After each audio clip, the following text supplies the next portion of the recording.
अस्सलाम वालेकुम। उम्मीद करती हूँ कि आप सब लोग खैरियत से होंगे। हम जो आज अपने नेक्स्ट टॉपिक के साथ आए हैं वो है बिहेवियर थेरेपी।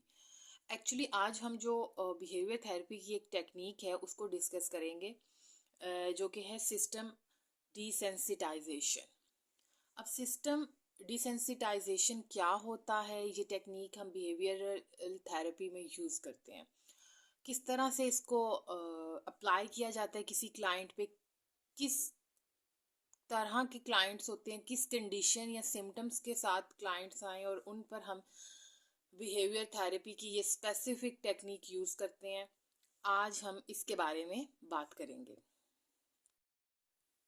अच्छा जी, फर्दर हम इस टेक्निक की तरफ जाएं तो उससे पहले मैं आपको थोड़ा सा बिहेवियर थेरेपी के बारे में बताना चाहती हूँ कि बिहेवियर थेरेपी एक्चुअली क्या होती है। बिहेवियर थेरेपी हम हर उस क्लाइंट पे अप्लाई करते हैं जिसके बिहेवियर को हमने मॉडिफाई करना हो या टोटली चेंज करना हो। तो उसके लिए हम लोगों को बिहेवियर थेरेपी, यानी कि हम कॉग्निटिव थेरेपी से फिर बिहेवियर थेरेपी की तरफ आते हैं। बिहेवियर थेरेपी जो है उसमें इस तरह से होता है कि हम कॉग्निटिव थेरेपी को भी साथ लेके चलते हैं और यानी कि उसके कॉग्निशन को चेंज करते करते हम उसके बिहेवियर को मॉडिफाई या चेंज करते हैं। तो सिंपली इस तरह से कहा जा सकता है कि बिहेवियर थेरेपी में हम सीबीटी को और बीटी दोनों को लेके चलते हैं कि किस तरह से किसी क्लाइंट के कॉग्निटिव जो है, यानी उनकी जो उसकी जो थॉट्स हैं उसको चेंज करना है और किस तरह से उनको मॉडिफाई करते हुए हम उस पर्सन के बिहेवियर को चेंज करते हैं। ऑफ कोर्स किसी भी बिहेवियर को चेंज करने से पहले हमें अपना जो थॉट प्रोसेस है उस क्लाइंट का उसको पहले चेंज करना बहुत इंपॉर्टेंट होता है, इसलिए सीबीटी को हम लेके चलेंगे बिहेवियर थेरेपी में भी। इट्स मीन के द मेन और इम्पॉर्टेंट पर्पस और goal of behaviour therapy is to change a person's thinking and behaviour patterns to healthier one. हम किस तरह से मॉडिफाई करते हुए हेल्दियर जो बिहेवियर्स हैं उनकी तरफ एक पर्सन को या अपने क्लाइंट को लेकर आते हैं। तो ये थेरेपी इसलिए इसका इम्पॉर्टेंट जो गोल है वो ये है कि हमने किसी भी बिहेवियर को मॉडिफाई करना है। अच्छा जी, अब बिहेवियर थेरेपी की जो स्पेसिफिक टेक्निक्स, अच्छा जो भी थेरेपी हम यूज़ कर रहे होते हैं ऑफ कोर्स उसके अंदर डिफरेंट टेक्निक्स होती हैं, उनको हम अप्लाई कर रहे होते हैं। तो हर टेक्निक की जो हर थेरेपी की जो टेक्निक्स हैं वो जो है ज़रूर पता होनी चाहिए। तो आज जो हम टेक्निक पढ़ने जा रहे हैं वो सिस्टम डिसेंसिटाइजेशन है। अच्छा, सिस्टम डिसेंसिटाइजेशन जो है वो किस किस्म के आपके हैं डिसऑर्डर्स के लिए यूज़ होती है। ये जितने भी फोबिया से रिलेटेड पर्सनस या क्लाइंट आपके पास आएंगे जिन्हें किसी ना किसी चीज़ का फोबिया होता है, आप ये वाली टेक्निक उस क्लाइंट पर जो है वो अप्लाई करेंगे। अच्छा जी, ये जो टेक्निक है सिस्टम डिसेंसिटाइजेशन, ये अ, जो है क्लासिकल कंडीशनिंग जो आप लोगों ने पढ़ी होगी उस पे बेस करती है। इसमें स्टेप बाय स्टेप आप किसी भी चीज़ जो है उसका एक्सपोजर करवाएंगे टू क्लाइंट। इसमें ये जो है प्रॉपर जो है स्टेप बाय स्टेप चीज़ें चलती हैं, इसलिए इसको ये जो है ये क्लासिकल कंडीशनिंग पे बेस होती है ये वाली टेक्निक। इसमें मोस्ट इम्पॉर्टेंट जो चीज़ है वो आपने एक पर्सन को ये चीज़ बतानी है कि किस तरह से वो अपने फोबिया या अपने फियर्स जो होते हैं उनको रिप्लेस कर सकता है किसी भी रिलैक्सेशन रिस्पॉन्स से। यानी कि फ़ौरन आपने ऐसी चीज़ जिससे आपको फोबिया है, आपने क्लाइंट को ये चीज़ समझानी है और उसका बिहेवियर उसके अकॉर्डिंग मॉडिफाई करना है कि जब भी आपका एक्सपोजर टू वर्ड्स अपने फोबिया के होगा तो आपने किस तरह से रिस्पॉन्स करना है। आपने फ़ौरन से पैनिक नहीं हो जाना या वो फाइट और फ्लाइट की कंडीशन में फ़ौरन नहीं चले जाना। आपने किस तरह से रिलैक्सेशन रिस्पॉन्स जो है वो शो करना है टूवर्ड्स योर फोबिया। तो ये जो है ये प्रॉपर एक आप ये नहीं कि एक दो सेशन की बात है, इसमें आप प्रॉपर काम करेंगे क्लाइंट के साथ, डिफरेंट एक्टिविटीज़ उसमें उसको करवाएंगे, तब जाके कहीं उसका जो ये बिहेवियर है ये आपके कोई सेशंस काफ़ी लेने के बाद आपका क्लाइंट जो है उसका जो बिहेवियर है वो मॉडिफाई होगा। ठीक है।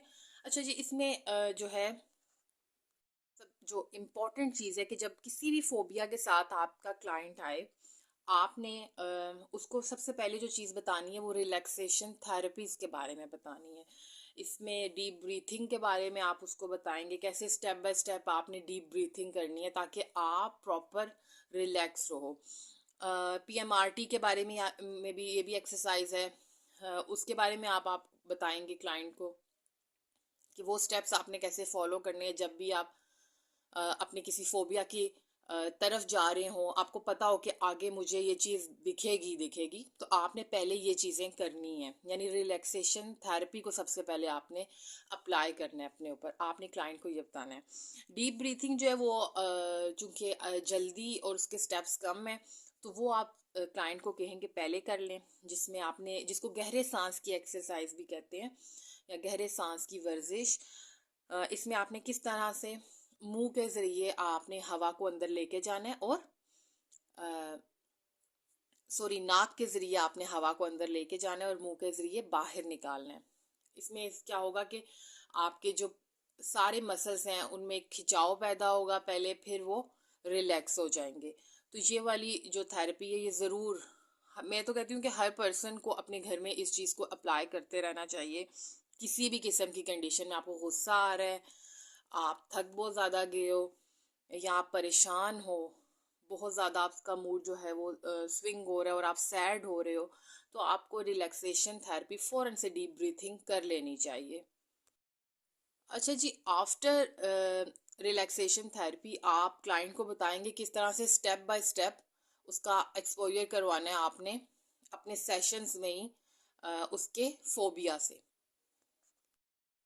अच्छा, यहाँ पर मैं आपको एग्जाम्पल दूंगी कि फॉर एग्जाम्पल मैं आपको अपने क्लाइंट का जो फोबिया है वो बच्चा था 5 साल का और उसको बैलून से बहुत डर लगता है। तो किस तरह से उसका फोबिया कम किया गया, मैं ये एग्जाम्पल आपको देकर, इस तरह से आपने अपने क्लाइंट का फोबिया पहले सुनना है और फिर उसके अकॉर्डिंग आपने अपने सेशन को अरेंज करना है, प्लान करना है कि आपने फर्दर अपने सेशंस में क्या चीज़ें उस क्लाइंट से करवानी है जिससे उसका जो उसके फोबिया से रिलेटेड जो काम है वो भी हो जाए। अच्छा, मेरे जो क्लाइंट को बैलून्स का फोबिया था बच्चे को, तो अब वो तो अब फ़ौरन से तो मैं उसको बैलून दिखा नहीं सकती। तो पहले ये हुआ कि हमने उस बैलून से रिलेटेड कुछ बातें की, एक दो सेशन में। बच्चा नहीं सुनना चाह रहा था, उसको उसकी तस्वीरें दिखाई गई। मतलब पहले हमने बहुत ही फोबिया का जो आप कहें ना सबसे जो निचला स्टेप होता है उससे स्टार्ट करना है। यानी कि मैंने एक तस्वीरों से स्टार्ट किया कि उसको सबसे पहले बात की उससे रिलेटेड, फिर उसको उससे तस्वीर दिखानी शुरू की। यानी हर सेशन में मेरे टेबल पे एक बैलून की तस्वीर पड़ी होती थी। फिर कुछ टाइम बाद आप अब जो है उसको उसके फोबिया का जो है वो एक्सपोजर करवाना स्टार्ट करवाएं। तो ये था कि मैंने अपने रूम के बाहर एक बैलून जो है वो लगाना स्टार्ट कर दिया। यानी आते ही उसने देखा और उसको डर लगा, लेकिन वो रूम के अंदर इंटर हो गया। इस तरह से वो कुछ सेशंस में इस चीज़ का भी मतलब एक वो जो बच्चा है वो यूज टू हो गया कि ये चीज़ यहाँ लगी रहती है। उसके बाद आप उस बैलून को रूम के अंदर ले आए जैसे कि मैंने किया। तो इस तरह स्टेप यानी आप देख लें कि हर चीज़ जो है वो स्टेप बाय स्टेप हो रही है। यानी स्टेप बाय स्टेप फिर ये हुआ कि एट द एंड उस बच्चे को उस बैलून से जो जो डर था, जो फोबिया था, वो ख़त्म होना शुरू हो गया। यानी फिर हमने उसको रूम में लगाना शुरू कर दिया। उसके बाद ये हुआ कि उसके जो मेरा टेबल था उस पे पड़ा होता था वो बैलून, फिर उसको टच करवाना स्टार्ट किया उस बैलून से। यानी ये हर चीज़ स्टेप बाय स्टेप होगी। मैं ये नहीं कह रही कि ये एक दो सेशन की बात है। बिहेवियर को चेंज करना या मॉडिफाई करना ये बहुत मुश्किल काम है और इट्स टेक टाइम, जो सीधी सी बात है। तो आपने वो टाइम लेना है, आपका चूंकि काम ही ये है एज अ क्लिनिकल साइकोलॉजिस्ट, तो आपने सेशंस को उतना करना है। और यानी कि कोई आपके पास आ रहा है तो एटलीस्ट आप एट द एंड सारी प्रॉब्लम्स को सॉल्व कर दें उसकी। तो इस तरह से ये हुआ था कि उस बच्चे को काफ़ी हद तक उस बैलून का फोबिया जो था वो ख़त्म हो गया। मैं ये नहीं कह रही कि बिल्कुल ख़त्म हो गया था, लेकिन काफ़ी कम हो गया था, यानी वो टच करना शुरू हो गया था। तो इस तरह से आपने स्टेप बाय स्टेप अपने क्लाइंट के फोबियाज जो हैं उसका एक्सपोजर करवाना है क्लाइंट को।